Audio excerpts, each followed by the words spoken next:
Hello everyone, and welcome to this training on emotionally based school avoidance, an introduction. My name is Nicky Odgers and I'm an educational psychologist working with Odgers Psychology. There are two videos to watch as part of this training. This is the first video and deals with a lot of the theory around emotionally based school avoidance, or EBSA as I'm going to refer to it.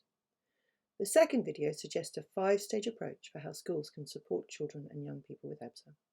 Please make sure you watch both videos. So this first video is going to cover what emotionally based school avoidance is and what it's not, how thoughts, feelings, physical sensations and behaviours all interact when somebody is anxious, why EBSA starts and what maintains it, what can break the cycle of EBSA, how EBSA and SEND can be linked. And the next video is going to deal with a 5-stage approach to supporting children and young people with EBSA. I think it's really important to be clear about how EBSA is different from truancy, because sometimes it can be really hard to tell the difference.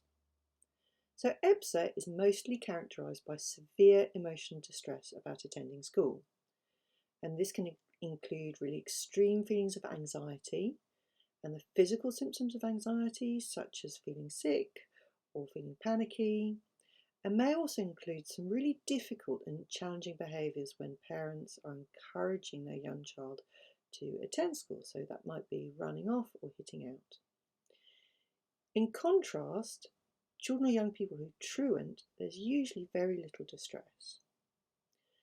So children with EBSA often try to persuade their parents to not make them go to school, and often that pressure can be really, really relentless. In contrast, children who truant often try to conceal their absences from their parents. So while there might be some behavioural issues that are a direct result of the child trying to escape attending school, usually children with EBSA are pretty compliant. And by contrast, children who truant tend to have behavioural issues more frequently. And children with EBSA often stay at home during the school day because, frankly, they're just really worried often about leaving the house. And in contrast, children who truant, they're very often out and about in town doing things either by themselves or with their friends. And often children with EBSA are in general pretty compliant and are happy to do the schoolwork, provided they are not actually in school.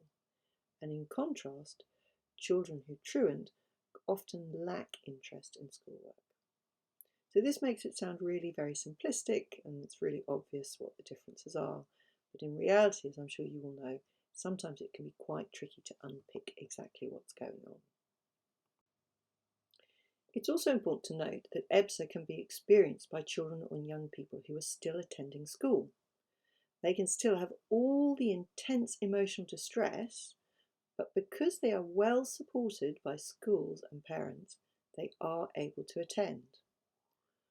Or you could have a pupil who is particularly distressed about certain parts of the school day, for example PE, so are fine on the days when they don't have PE and they don't have to face those fears, but are very anxious on days when they do. So you can have children with EBSA who are attending full-time or part-time, and at the other extreme, you can have pupils whose avoidance has really complex roots and has become entrenched, and they are now persistently not attending school. Because EBSA is primarily linked to anxiety, it's helpful to spend a little bit of time thinking about the theory of anxiety and how thoughts, feelings, and behaviours are linked. So I want you to just spend a minute or so thinking of something you find really, really scary.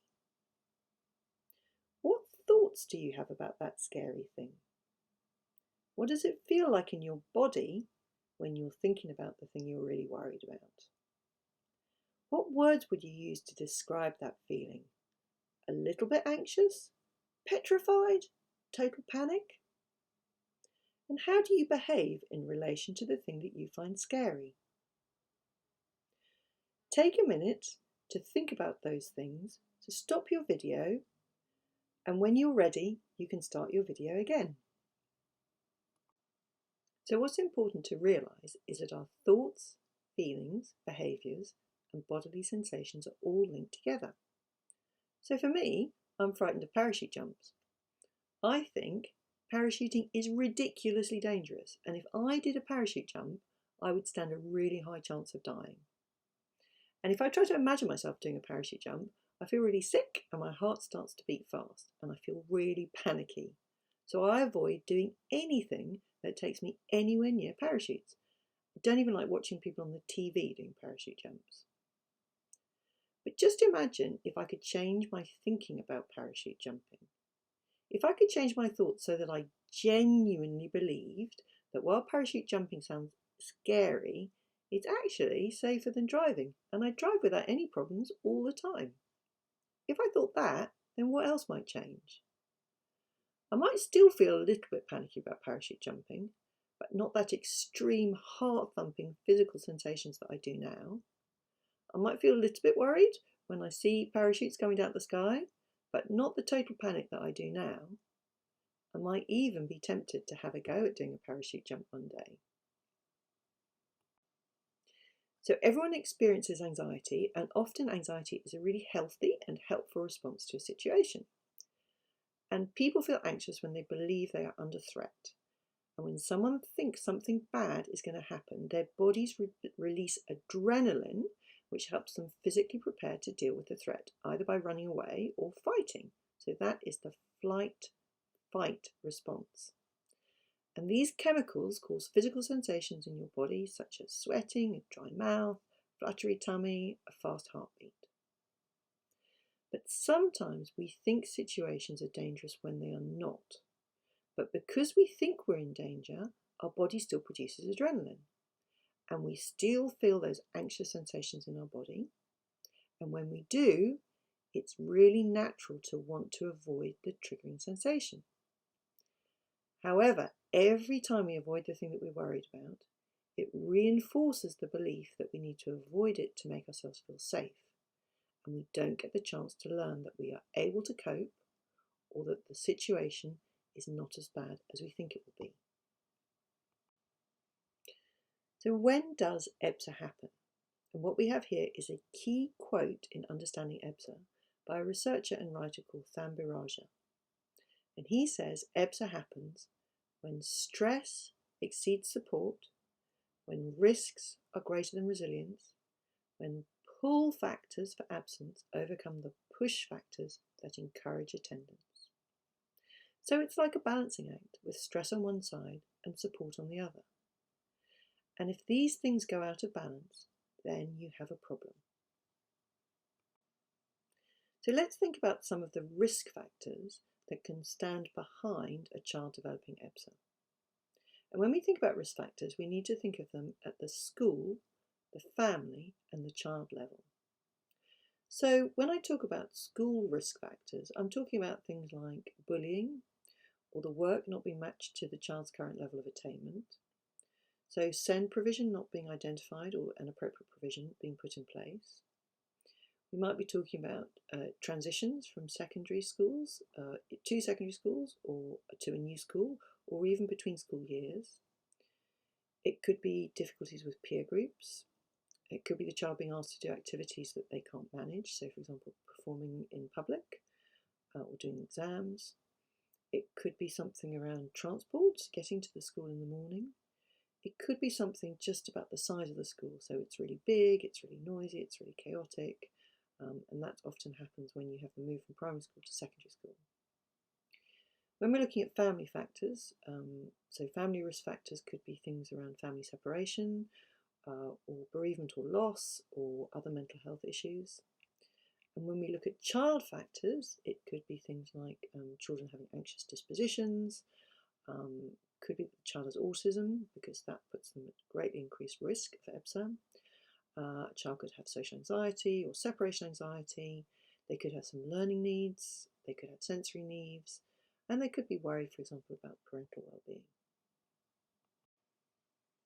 So what can also happen is that despite the risk factors that we've just talked about, a young person copes in school because they have some resilience factors which are supporting them to stay in school. And the kind of resilience factors we're looking at could be things like really good relationships with key adults. They could feel that there are other people to help them in school.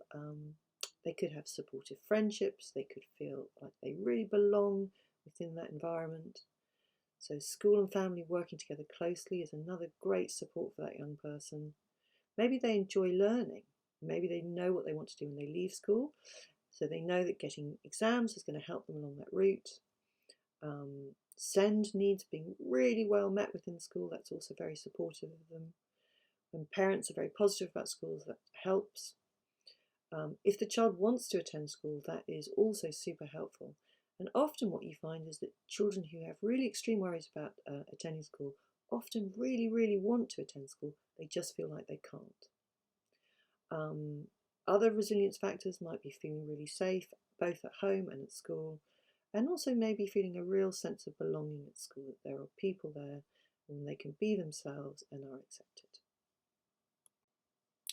So often you have a child with risk factors and they're coping okay in school due to all the resilience factors mentioned, but then something happens that triggers the school avoidance behaviours. And sometimes it can be just one trigger, but sometimes it's a slow build-up of smaller triggers.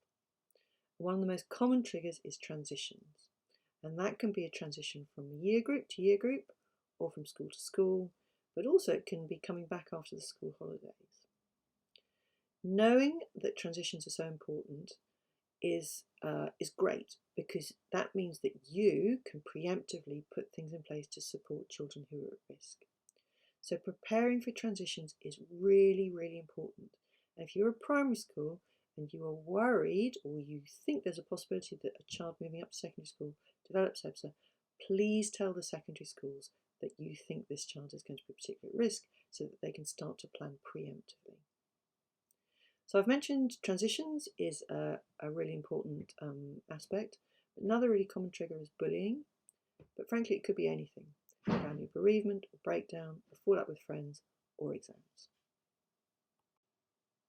So I just wanted to mention a recent piece of research by a trainee education psychologist at the time, who's now qualified, called Dr. Rachel Sawyer. And she interviewed parents of children who'd experienced EBSA, but had been successfully managed to get them back into school. And she asked them why their children had developed EBSA in the first place. 50% of them indicated there was more than one contributing factor, which is certainly my experience, that there's often a range of different things contributing to what's going on.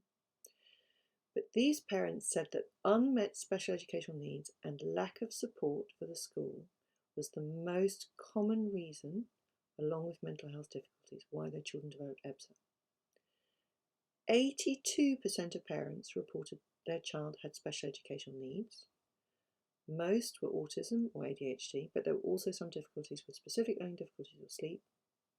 But importantly, only 65% of those difficulties were identified only after the onset of attendance difficulties.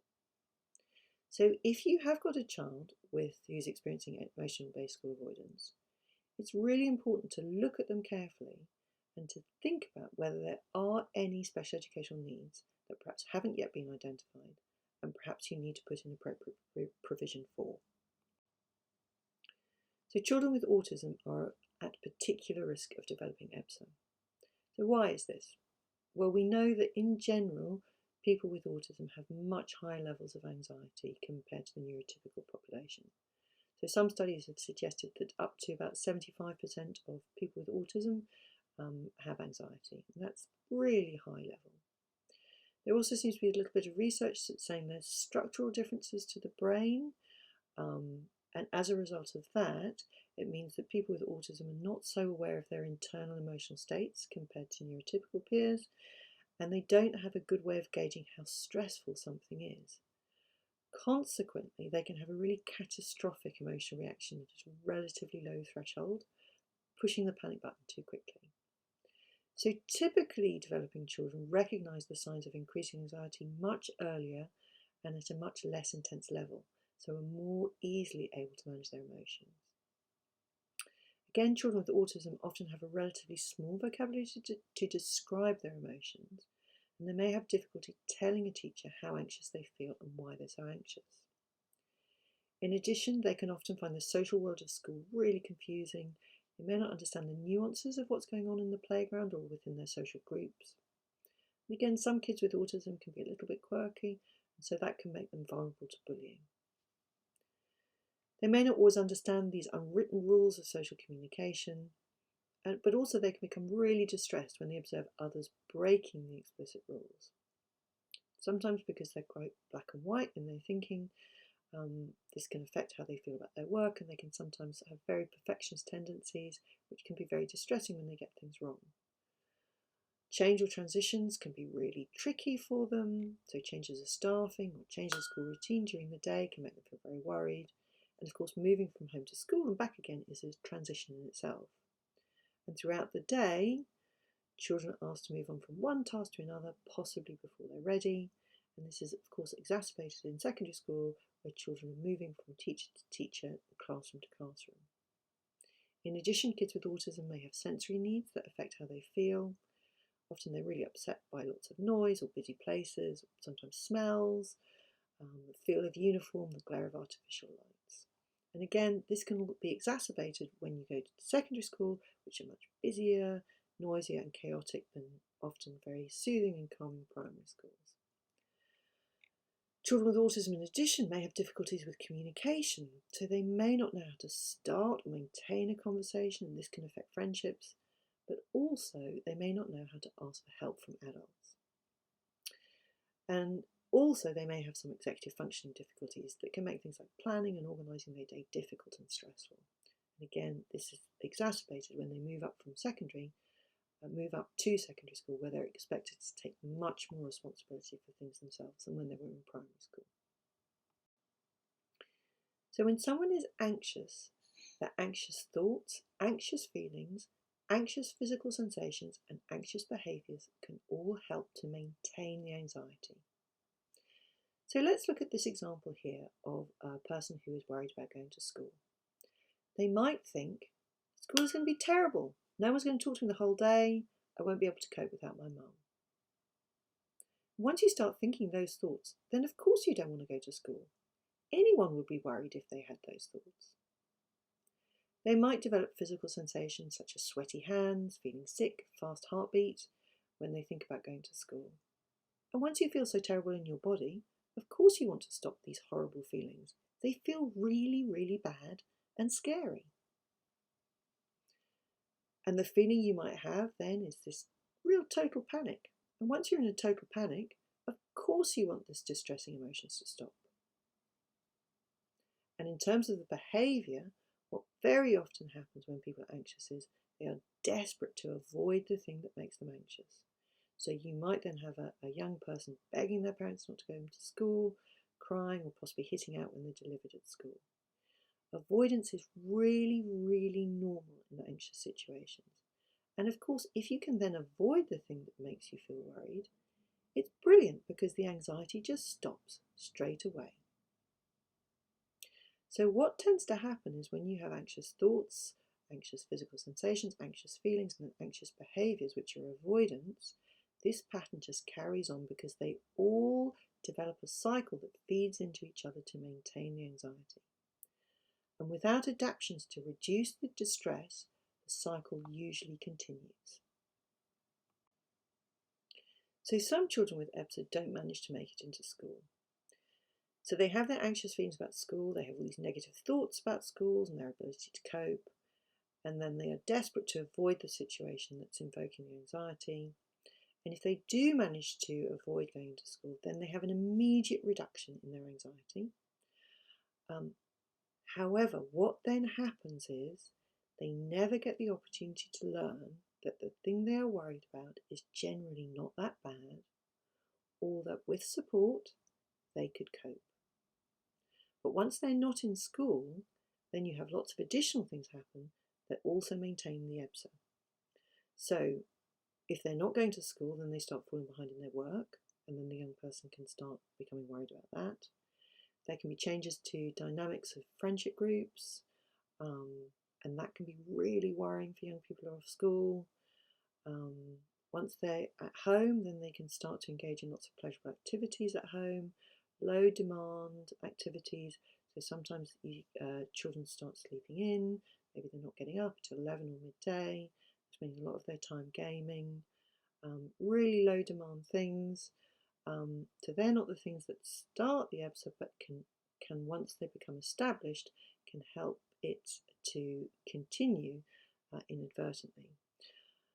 So once you are not attending school on a regular basis, then all these other things kick in that also help to maintain the EBSA. What else can happen is once young people are not going to school on a regular basis, then sometimes they can become very worried about bumping into their peers if they leave the house. What am I going to say if I bump into Sally when she's going to ask me why I'm not at school? And so then they become even worried about leaving the house, and then their lives shrink even more, and they lose the opportunity to develop the independent skills that all teenagers need to develop if they're going on to become well-rounded functioning adults. So we get these young people who are unable to leave the house to go to the shop to buy themselves a Mars bar or a can of Coke. They don't go out and make social arrangements and meet their friends outside of school. They don't learn the opportunity to go on a bus, and things can become really, really difficult quite quickly. So let's just look at what happens again in this other little diagram here. So this is for a child who has got entrenched EBSA. So they have anxious thoughts, feelings, and bodily sensations about attending school. The child repeatedly avoids school, and as a result, the child does not get the opportunity to learn that their fear is unfounded or manageable with adaptations. And so their anxious predictions about how bad things are going to be go unchallenged and become the prevalent narrative. So how do we move beyond EBSA? Well, look at this cycle instead. So the child starts off with anxious thoughts, feelings, and bodily sensations. But this time the school introduces adaptations and the young person is helped to manage and face their fears, but at a pace that feels manageable for them. And through doing this, the child learns the fear is unfounded and or manageable with adaptations. And then the child starts to build up an evidence base that actually, even though the situation is really tricky, they can cope. So I just want to spend a minute talking about flooding or forced attendance. So flooding is where you attempt to deal with anxiety by exposing the person to the thing they find scary, by effectively, I suppose, throwing them in at the deep end. So for example, if a person was terrified of spiders, this might look like locking them in a room or shutting them in a room with 20 spiders. Because the theory is that if we leave them in there for an hour and nothing bad happens, then they'll soon learn that there's nothing to be worried about. I do not recommend this approach for children with EBSA. So flooding can work with very, very simple phobias. EBSA is not a simple phobia. EBSA is normally lots of different factors going on. It's really quite complicated. Okay, so let's think about what might happen in this situation if you attempted this. So a child has anxious thoughts, feelings, and bodily sensations about attending school. If a child is forced into school without appropriate accommodations being made, or at a pace that doesn't feel manageable for them, then the child is likely to feel overwhelmed. And when the child is overwhelmed, they are not able to learn. And what we are trying to get them to do is to learn that their fear is unfounded and or manageable. If they are not able to learn and they feel overwhelmed, then the only thing that will happen is that the link between anxiety and school attendance is reinforced.